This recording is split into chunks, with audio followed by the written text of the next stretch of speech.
কৃষ্ণ বাঞ্ছা পূর্তিরূপ করে ধনে, অতএব রাধিকা নাম পুরানো বাখানে। কৃষ্ণ সেবার জন্য কৃষ্ণ অভিন্ন স্বরূপ আত্মা আলাদা রূপ নিচ্ছে শুধু সেবার জন্য। আচ্ছা, একটা কূট প্রশ্ন যদি করে বসি, রাধারানী তুমি গোবিন্দকে সেবা করবে সেবিকা হয়ে, তো নারী রূপ নিলে কেন? একটা পুরুষ রূপ নিলে পারতে, হনুমানের মতো, প্রহ্লাদের মতো, নারদের মতো। তুমি এই কিশোরী রূপ নিয়েই তো যত ঝামেলা বেঁধেছে, রাধা কৃষ্ণ এই ঝামেলা বেঁধেছে। যারা বিমুখ, যারা শাস্ত্র জানে না, তারা তোমার এই নারী রূপ দেখে, কিশোরী রূপ দেখেই তো ঘুলিয়ে ফেলেছে। রাধারানী বললেন, কিশোরী রূপ না নিলে, নারী রূপ না নিলে সেবা করা যায় না। নারীত্বই সেবিত্ব। নারী না হলে আজও সেবা করা যাবে না। প্রাকৃত রমণী দেহ না পেলে, নারী দেহ না পেলে সেবা হবে না। এখানে হিংসা করে প্রতিযোগিতা করে লাভ নেই। মায়েরা মেয়েরা যেভাবে সেবা করতে পারে, 20টা পুরুষের পক্ষেও তা সম্ভব নয়। ওরা যেমন ভালোবাসা অনুরাগ দিয়ে ঘরটা গোছাতে পারে, 7 দিন যদি বাবাজি মহারাজরা বাড়ি থেকে চলে যান, মা চলে যান, 7 দিন পরে গুরুদেবও বাড়ি গিয়ে দেখবে ঘর নরক হয়ে গেছে। কে গোছাবে? কে আদর করে ঘরটাকে স্বর্গ তৈরি করবে? এই জন্য সেবা করতে গেলে নারীত্ব নিতে হয়, নারী শরীর নিতে হয়। এই জন্য বৃন্দাবনে কোনো পুরুষের অধিকার নেই, ওখানে সকলেই প্রকৃতি। শুনবেন, সেবা করতে গেলে কি হয়? মহাপ্রভু শ্রীবাসঙ্গনে কীর্তন করতে করতে ভক্তদের ক্ষুধা লেগে গেছে। আশ্চর্য হতে হয়, মহাপ্রভু ভক্তকে কোলে নিয়ে স্তনে দুধ পান করিয়েছিলেন। শুনবেন, বৃদ্ধা মালিনী দেবী বৃদ্ধা হয়ে গেছেন।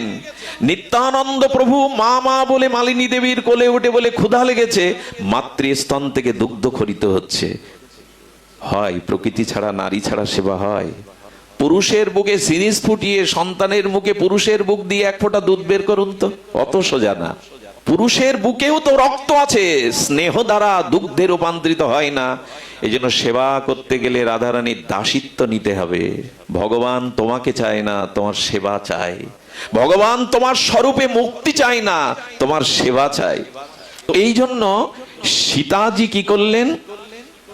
একেবারেই তিনি তন্ময় হলেও মিশে যেতে চাইছিলেন না। গোপীরাও ফিরে এসেছেন, স্বরূপে মিশে গেলে সেবা পাবো না। এই জন্য অনুরোধ করব, সংসারে কারো যদি তীব্র মুক্তির ইচ্ছা জাগ্রত হয়, যদি আপনি সেই স্বরূপ দেহ পেয়ে নিত্য লীলাতে ভগবানের নিত্য সেবা মাধুর্য আস্বাদন করতে চান, আমি একটা অনুরোধ করব আপনাদের।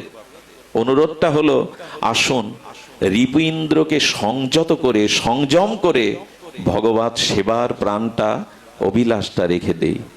ইন্দ্রিয় সংযত না হলে, রিপু সংযত না হলে কিন্তু সেবা হতে গেলে নিরভিমানী হতে হয়। দেখুন, সংসারের সুখে কেবল যারা আবদ্ধ, আসক্ত, তাদের দ্বারা ভগবত সেবা হবে না, পাথরে লিখে নিন। সংসারের যাদের সংযম নাই, সংসারের সুখে যারা আবদ্ধ, আসক্ত, তারা নিজের সুখ ভিন্ন, জাগতিক সুখ ভিন্ন, তারা ভগবানের সুখের দিকে নজর দিতে পারে না।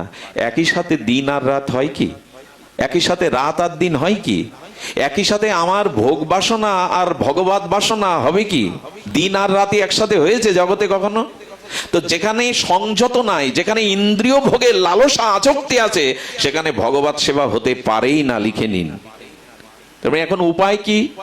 উপায়, নিজের ইন্দ্রিয়ের কামনা বাসনাগুলো, নিজের ভোগ বাসনাগুলো যতদিন সংযত না হচ্ছে, ততদিন ভগবত সেবার বাসনাটা কপটতা মাত্র, মুখে বুলি আওড়ানো মাত্র। এবং জেনে নিন, যার শাস্ত্র বৈদিক জ্ঞান, সমস্ত নিখিল শাস্ত্রের জ্ঞান আছে, অথচ যার রিপু ইন্দ্রিয় সংযত নাই, তার দ্বারা জ্ঞান ভক্তির পথে চলাও সম্ভব কোনোদিনই নয়।